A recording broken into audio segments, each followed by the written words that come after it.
Veliko stvari me je tukaj prizadelo, res prizadelo, kot meni že, bom rekla, od osnovnošolskih dni, ko je bilo eno najhujših obdobij v mojem življenju. Daj pomisliš, zakaj se te stvari zgodijo? Seveda, definitivno. Definitivno. Samo refleksija. Pa si najdeš tukaj rešitev, recimo, zakaj te je prizadelo? Kaj zdaj rešitev, razlog? Ne, pogledaš daj sebe, zakaj se je to sploh zgodilo. Najdeš verjeten razlog v sebi. Samo refleksija je del tega. Definitivno preizkušam moje potrpljenje in glede na to, kako sem potrpežljiva, si res lahko čestitam. Probam biti iskren, če si mi učitala, da nisem bil, nisem mogel biti, ne. Enostavno ne, ker če bi bil iskren, sploh ne bi bila zdajle tukaj, ker sva, ne.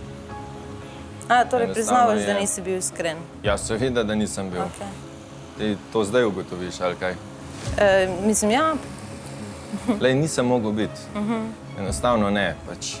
Iskreno je bilo samo, ko sem na ceremoniji povedal svoje mnenje, kdaj.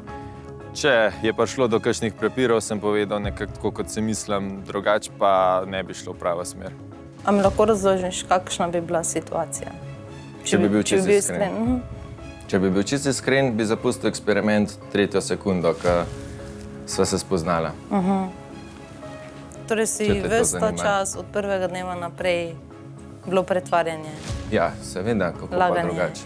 Ne, laganje ne. Mislim, a ne? Mislim, ker vseeno sem slišala, da si včasih povedal kakšno dobro stvar o meni, torej... Hotel sem biti spoštljiv, zadevo olepšati, z drugimi besedami povedati. To ne štejem pod nobeno laž. Neiskren. Povedal sem, ja, iskren pa nisem bil, to pa priznam, ker nisem mogel biti. Zaradi tebe, a ne? Ne pa zaradi tega, ker jaz ne bi hotel biti. Že zelo, zelo, zelo dolgo me ni nihče tako direktno prizadel, kot me je Andraž. Tukaj, a ne, vsak je odgovoren za svoje besede, a ne? Tako da tukaj ne moreš reči zaradi mene, jaz ti nisem držala zaprtih ust, a ne? Stvari, tudi če so slabe, lahko poveš na primeren način, a ne? Lahko pa ne, kakor kjer mu paše. Tako, tako. In tukaj, da nisi povedal, ne moreš reči zaradi mene, ampak zaradi sebe. Ne, zaradi tebe. Tako pa če smislim in tako gledam na zadevo. In tako kot že večkrat, težko mi ti polagaš besede v usta in si želiš, kaj bi jaz povedal, pol prideva do tega, da pač nisem iskrena, ne? Sej, mislim, da ti je to jasno. Jaz sem mislil, da ti je to bilo jasno, pa pač ti zgleda ni, a ne? Ne. Prizadela, ne prizadela. Praktično vsaka stvar, skoraj, ki jo rečem, jo prizadane in res ne vem več, kaj bi sploh povedal. Stavno je pretežko. Toliko sva narazen, toliko sva stran. In tudi že, kakor sva večkrat razmišljala o teh skupnih lastnostih, zakaj sva sploh pristala skupaj, meni do zadnjega ne bo jasno, niti približan.